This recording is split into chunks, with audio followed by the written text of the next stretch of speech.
Welcome to this month's Fit for Colorado Talk to the Dot Chat. I'm CBS4 anchor and health reporter Kathy Walsh. For the next half hour, we'll be chatting about fitness and health issues here on CBS4Denver.com. Throughout this chat, we encourage you to ask questions by simply typing them in the chat window at right, and we will do our best to answer those questions. In today's chat, we're going to discuss pain management.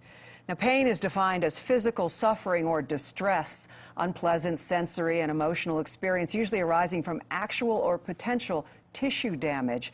It is the reason more than half of Americans seek medical care every year.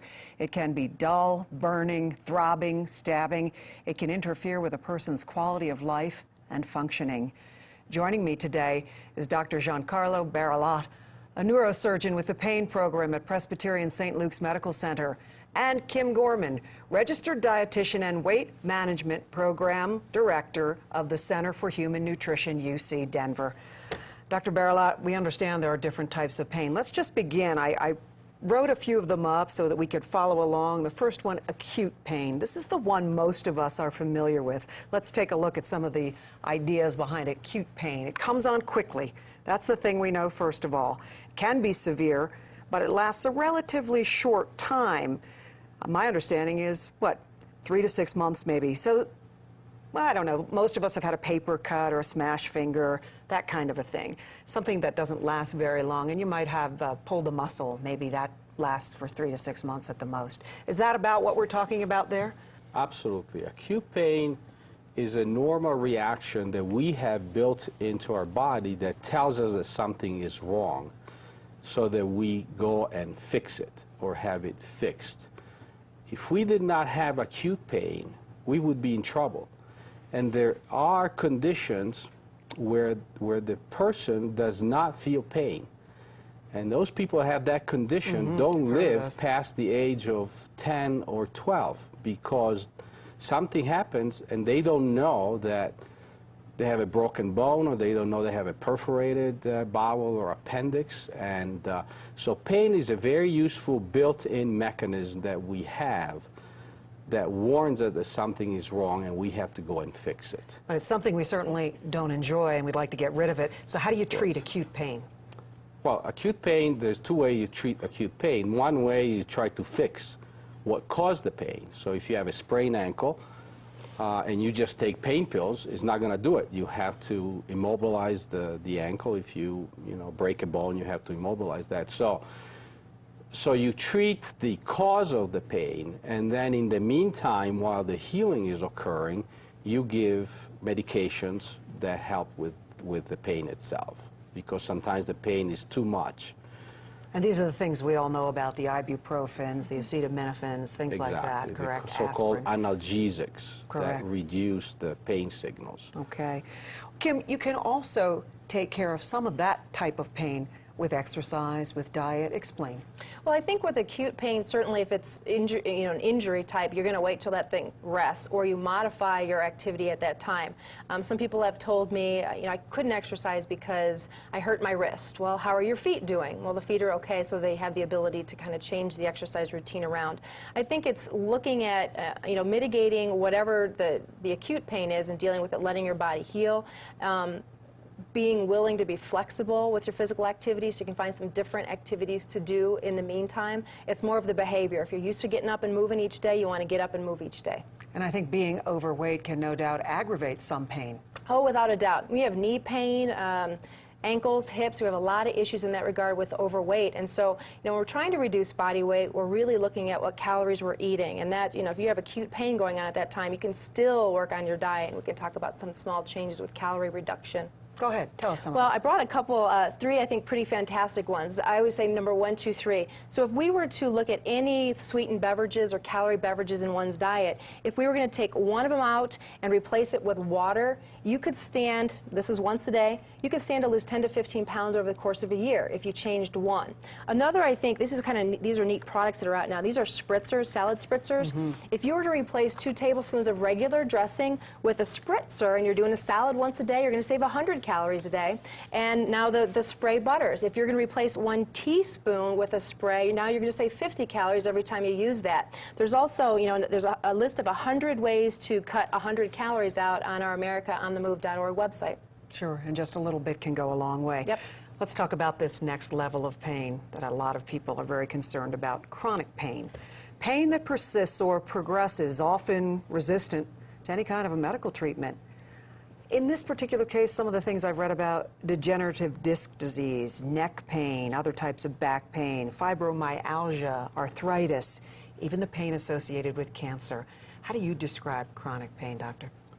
Well, chronic pain is a pain that lasts for more than, I would say, 3 months. Or, well, actually, you could say that that is an intermediate pain. Chronic pain may be a pain that lasts for 6 months or longer. And the longer the pain lasts, the less chances you have of curing that pain. And some pains you just cannot cure because you cannot cure the underlying condition. If somebody has bad arthritis in the neck, you cannot replace the neck. You cannot take the neck out and put a new one in. So that person is probably stuck with some degree of chronic pain. Now, chronic pain does not mean necessarily horrible pain. Some people might have a reasonable amount of pain that is not excessive, but it's there forever. And then other people develop horrible pain that is also permanent and is there forever. So what are some of the things, probably some of the easier things that you can do to try to alleviate some of that chronic pain? Well, there's physical measures that you can do, and that is you can try massage, you can try physical therapy, you can try the TENS unit, those little electrical pads that you put on your skin on the outside. You can try acupuncture.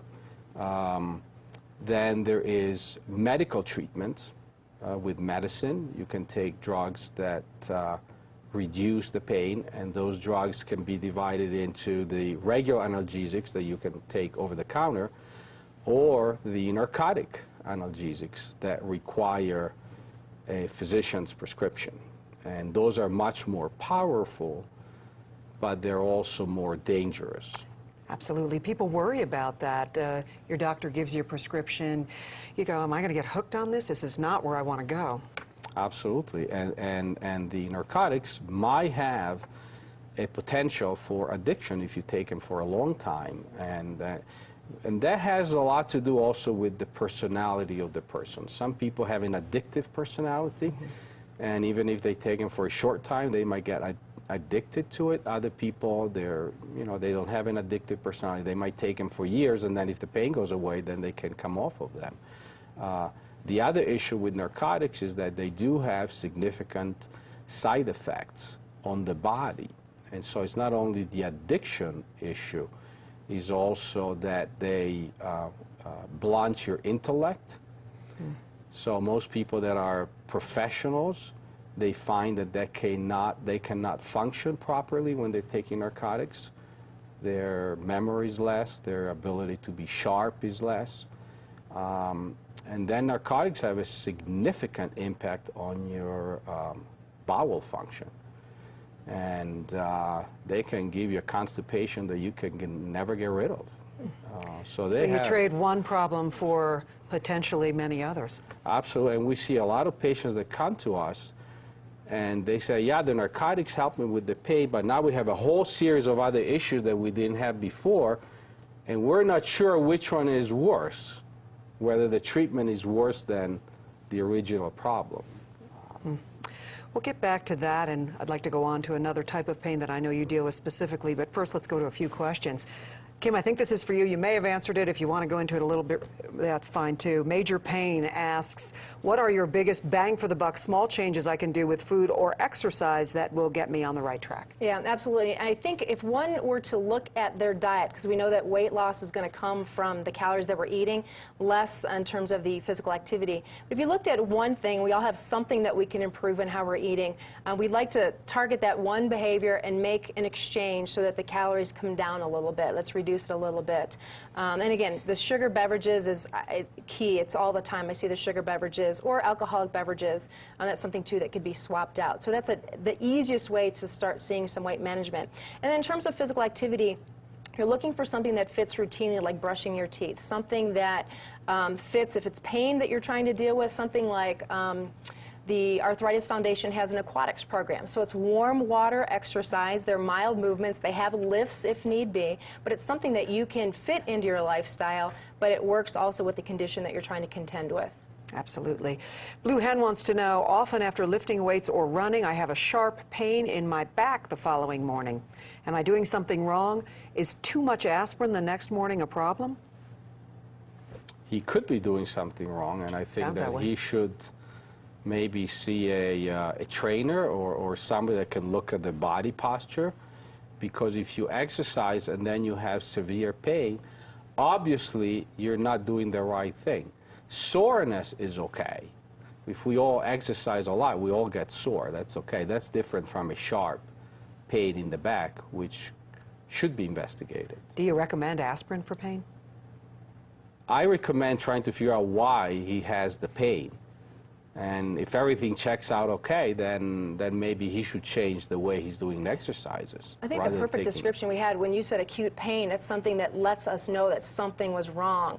And a lot of times we see with the squats, when people are doing the squats or doing those torques, we see a lot of issues with the back. So I think you're absolutely correct. You got to go see somebody who's certified as a personal trainer to make sure you're doing the technique correctly, and see that person more than once so they're watching you do that routine so that you are absolutely doing it correctly in the right posture.